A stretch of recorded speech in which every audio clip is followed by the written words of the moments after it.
faudra que je refasse un essai brûleur là parce que on va vérifier. Le ballon, c'est avant tout une passion. Je crois que si on n'est pas passionné, on ne fait pas de ballon. Il y a beaucoup de contraintes pour faire du ballon, mais c'est vrai que c'est un réel plaisir lorsque l'on fait un vol. C'est un travail d'équipe, le ballon. Encore, il n'y a pas que le vol, il y a la recherche et l'installation, toute la préparation, et là on a besoin d'aide. Alors, on va l'étaler un petit peu, ça ira mieux le ventiler.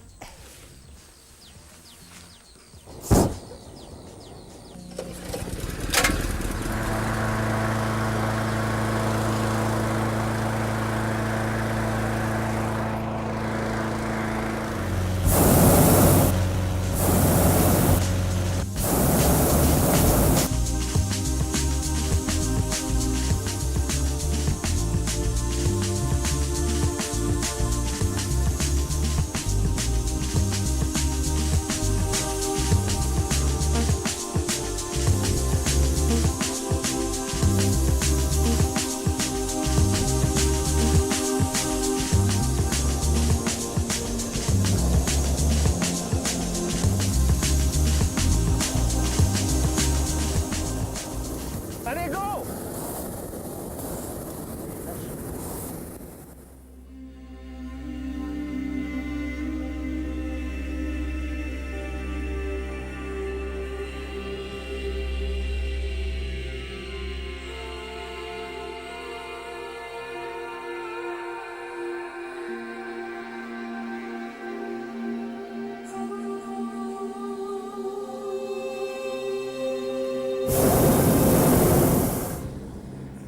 Là au-dessus, pour l'instant, Pierre, j'ai du 300. Ouais, ça vire bien à droite. Hein. Je vais descendre un petit peu, on vérifie qu'on est toujours de la gauche au sol. C'est ce qu'on va faire. Tu avais combien de nœuds? La vitesse là-haut? J'ai quoi, douzaine de km/h? Ouais, moi j'ai 10 en bas. Je vais essayer de te rattraper.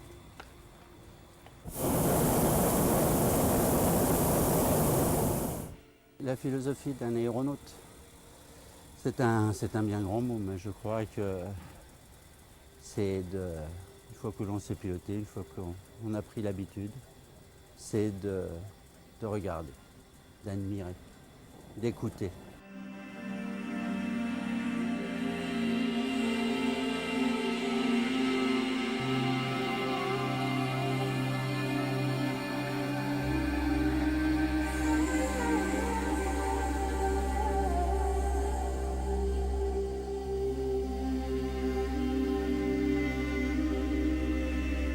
Je ne conçois pas de voler en ballon seul, sauf lorsque je suis obligé pour les compétitions. Mais autrement, je ne fais jamais un vol seul. Donc c'est certainement le plaisir de faire partager. Je pense de voir l'émerveillement des gens pendant le vol pour certains. D'autres ne manifestent qu'après, on ne les entend pas pendant le vol. De temps en temps, je m'amuse à poser la question à mes passagers pendant une heure, vous avez pensé à quoi? Et ils commencent à chercher à quoi ils ont pensé pendant une heure. Ah ben c'est vrai, on n'a pensé à rien, on a regardé, on a vu, on a tout oublié, c'est magique.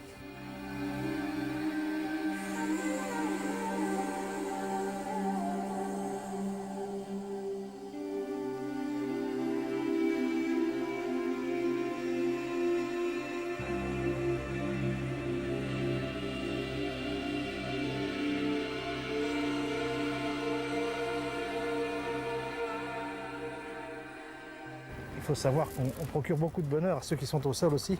Voir voler une montgolfière, c'est un petit peu, c'est le rêve de tout le monde, des petits comme des grands. À savoir, actuellement, il y a les tout jeunes veulent voler, mais les plus âgés aussi, et c'est pas rare que nous ayons des passagers de 90 ans maintenant. C'est ce qui est bien, il y a un contact, il y a un relationnel avec les gens, il y a un contact humain, et puis c'est la surprise. Des régions de France, on n'a jamais vu de montgolfière de leur vie. Donc quand tu débarquais en pleine campagne, ne serait-ce que même l'été à 7 h du matin, c'est toujours un attroupement autour des ballons. Les gens arrivent en pyjama, ils sont à peine levés. C'est les Martiens qui descendent du ciel. On a le château en face, je pense que ça navigue. Ouais, je suis au 297. Pour l'instant, je suis bien au-dessus.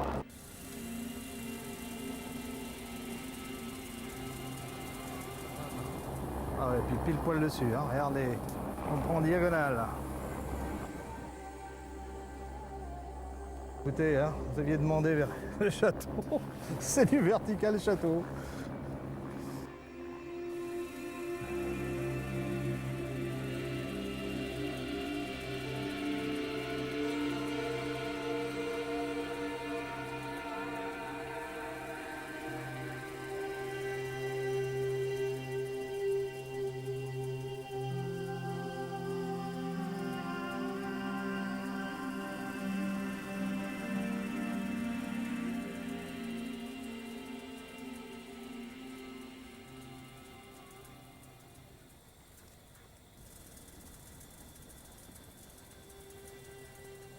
Au niveau de l'aérologie, la maîtrise de soi surtout.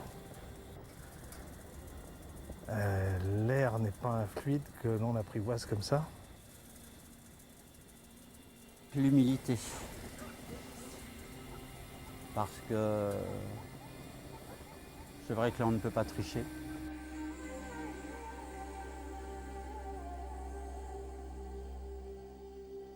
Je crois que c'est un petit peu comme avec la mer, il faut toujours être très modeste devant ces éléments.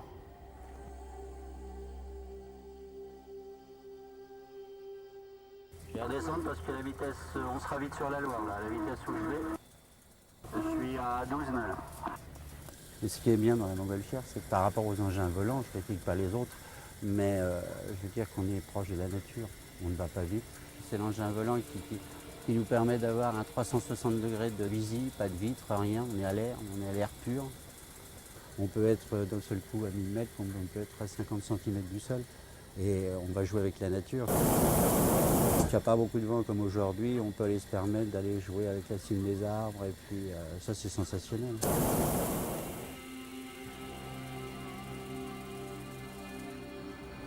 J'avais même un pêcheur, regardez si on est gâté.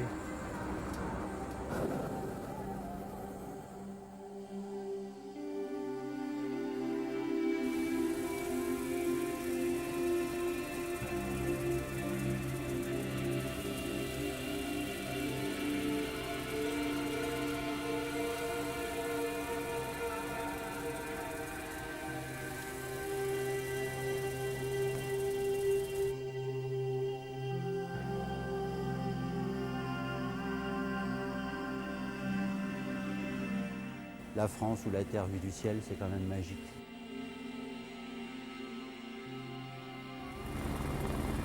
Bon, bah, on va essayer de se poser sur le chemin, il y a de la flotte, mais on va essayer. Ça bouge tellement qu'on va faire ce qu'on peut. Je le crois.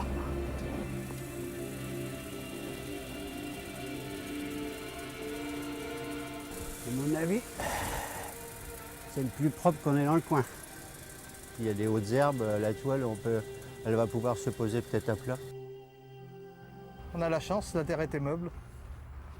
Le retour à la réalité là. Tout à fait, et puis alors là, on devient tout petit, hein. Je crois que là-haut, on a l'impression de pouvoir... On a tout à portée de main, il suffit de tendre la main pour tout toucher. Et puis là, bah, c'est le retour terrien. Alors mesdames, on traîne. Là, ça va les mettre de bonne humeur. Attends, on est en train de les appeler sur le portable. Ah bon. On adore partager la passion, cette passion-là en fait. Non, mais ça nous permet de rencontrer plein de monde aussi. De Dans tous d'autres les endroits, milieux. même de découvrir la France et même autrement, c'est vrai, c'est... Hein. Et de voir la France profonde en plus, parce qu'en fait, on va dans des endroits où on n'irait pas habituellement, même si on est en visite. Là, on est dans un champ, on ne serait pas venu là. Mon rêve à moi, d'aéronaute, oh, j'en ai beaucoup parce que quand on vient de vivre ce qu'on a vécu, c'est de voler, découvrir des endroits, je dirais, un petit peu super. Bon, le rêve, les paysages, c'est la montagne. Monter à 5000 mètres d'altitude et en plein hiver et voir tout ce manteau neigeux, je crois que là, ce sont des rêves qui se réalisent, ça aussi.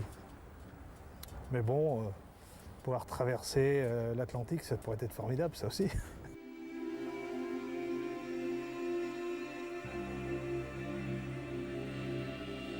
Il y a un message que vous aimeriez transmettre à tous les terriens Oh, je pense que le message, ils l'ont lorsqu'ils nous voient voler, hein.